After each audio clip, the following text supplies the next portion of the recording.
السلام علیکم سامعین و ناظرین، بسم اللہ الرحمن الرحیم۔ درود شریف کی فضیلت۔ فرمان مصطفیٰ صلی اللہ تعالی علیہ وآلہ وسلم، جس نے مجھ پر صبح شام 10 مرتبہ درود پاک پڑھا، اسے قیامت کے دن میری شفاعت ملے گی۔ محترم ناظرین، رمضان المبارک کی برکتوں کے کیا کہنے، جو تو اس کی ہر گھڑی رحمت بھری اور ہر ساعت اپنے جلب میں بے پایاں برکتیں لیے ہوئے ہے، مگر اس ماہ محترم میں شب قدر سب سے زیادہ اہمیت کی حامل ہے۔ اسے پانے کے لیے ہمارے پیارے آقا مدینے والے مصطفیٰ صلی اللہ تعالی علیہ وآلہ وسلم نے ماہ رمضان کا پورا مہینہ بھی اعتکاف فرمایا ہے، اور آخری 10 دن کا بہت زیادہ اہتمام تھا، یہاں تک کہ ایک بار کسی خاص عذر کے تحت آپ صلی اللہ تعالی علیہ وآلہ وسلم رمضان المبارک میں اعتکاف نہ کر سکے تو شوال المکرم کے آخری عشرے میں اعتکاف فرمایا۔ ایک مرتبہ سفر کی وجہ سے آپ صلی اللہ تعالی علیہ وآلہ وسلم کا اعتکاف رہ گیا تو اگلے رمضان شریف میں 20 دن کا اعتکاف فرمایا۔ اعتکاف پرانی عبادت ہے، پچھلی امتوں میں بھی اعتکاف کی عبادت موجود تھی۔ چنانچہ پارہ اول سورۃ البقرہ کی آیت نمبر 125 میں اللہ عز و جل کا فرمان عالی شان ہے، ترجمہ کنز الایمان، اور ہم نے تاکید فرمائی ابراہیم و اسماعیل کو کہ میرا گھر خوب ستھرا کرو، طواف والوں اور اعتکاف والوں اور رکوع و سجود والوں کے لیے مسجدوں کو صاف رکھنے کا حکم۔ محترم ناظرین، طواف و نماز و اعتکاف کے لیے کعبہ مشرفہ کی پاکیزگی اور صفائی کا خود رب کعبہ عز و جل کی طرف سے فرمان جاری کیا گیا ہے۔ مفسر شہیر حکیم الامت حضرت مفتی احمد یار خان علیہ رحمۃ اللہ الحنان فرماتے ہیں، معلوم ہوا کہ مسجدوں کو پاک صاف رکھا جائے، وہاں گندگی اور بدبودار چیز نہ لائی جائے، یہ سنت انبیاء ہے۔ یہ بھی معلوم ہوا کہ اعتکاف عبادت ہے اور پچھلی امتوں کی نمازوں میں رکوع سجود دونوں تھے۔ یہ بھی معلوم ہوا کہ مسجدوں کا متولی ہونا چاہیے اور متولی صالح یعنی پرہیزگار انسان ہو۔ مزید آگے فرماتے ہیں، طواف و نماز و اعتکاف بڑی پرانی عبادتیں ہیں جو زمانہ ابراہیمی میں بھی تھیں۔ 10 دن کا اعتکاف۔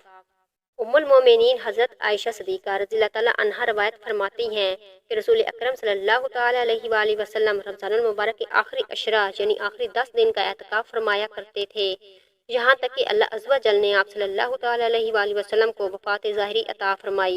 پھر آپ صلی اللہ تعالی علیہ وآلہ وسلم کے بعد آپ صلی اللہ تعالی علیہ وآلہ وسلم کے ازواج مطہرات اعتکاف کرتی رہیں۔ عاشقان رسول صلی اللہ تعالی علیہ وآلہ وسلم کی دھن۔ محترم ناظرین، یوں تو اعتکاف کی بے شمار فضائل ہیں، مگر عاشق رسول صلی اللہ تعالی علیہ وآلہ وسلم کے لیے تو اتنی ہی بات کافی ہے کہ آخری عشرہ کا اعتکاف سنت ہے۔ یہ تصور ہی ذوق افزا ہے کہ ہم پیارے سرکار مدینے کے تاجدار صلی اللہ تعالی علیہ وآلہ وسلم کی ایک پیاری پیاری سنت ادا کر رہے ہیں۔ عاشقان رسول کی تو یہی دھن ہوتی ہے کہ فلاں فلاں کام ہمارے پیارے آقا صلی اللہ تعالی علیہ وآلہ وسلم نے کیا ہے، بس اس لیے ہمیں بھی کرنا ہے، مگر عمل کرنے کے لیے یہ ضروری ہے کہ ہمارے لیے کوئی شرعی ممانعت نہ ہو۔ اونٹنی کے ساتھ پھیرے لگانے کی حکمت۔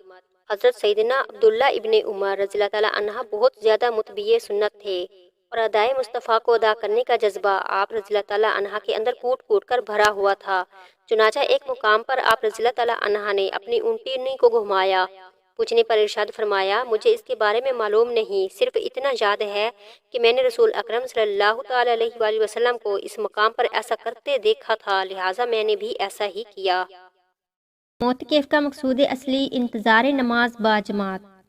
فتاوی عالمگیری میں ہے، اعتکاف کی خوبیاں بالکل ہی ظاہر ہیں، کیونکہ اس میں بندہ اللہ عز و جل کی رضا حاصل کرنے کے لیے کلیتاً یعنی مکمل طور پر اپنے آپ کو اللہ عز و جل کی عبادت میں منہمک کر دیتا ہے، اور ان تمام مشاغل دنیا سے کنارہ کش ہو جاتا ہے جو اللہ عز و جل کی قرب کی راہ میں حائل ہوتے ہیں، اور معتکف کی تمام اوقات حقیقتاً یا حکماً نماز میں گزرتے ہیں، کیونکہ نماز کا انتظار کرنا بھی نماز کی طرح ثواب رکھتا ہے، اور اعتکاف کا مقصود اصلی جماعت کے ساتھ نماز کا انتظار کرنا ہے، اور معتکف ان فرشتوں سے مشابہت رکھتا ہے جو اللہ عز و جل کے حکم کی نافرمانی نہیں کرتے اور جو کچھ انہیں حکم ملتا ہے اسے بجا لاتے ہیں، اور ان کے ساتھ مشابہت رکھتا ہے جو شب و روز اللہ عز و جل کی تسبیح یعنی پاکی بیان کرتے رہتے ہیں اور اس سے اکتاتے نہیں۔ ایک دن کے اعتکاف کی فضیلت۔ فرمان مصطفیٰ صلی اللہ تعالی علیہ وآلہ وسلم، جو شخص اللہ عز و جل کی رضا و خوشنودی کے لیے ایک دن کا اعتکاف کرے گا، اللہ عز و جل اس کے اور جہنم کے درمیان 3 خندقیں حائل کر دے گا، ہر خندق کی مسافت یعنی دوری مشرق و مغرب کے فاصلے سے بھی زیادہ ہوگی۔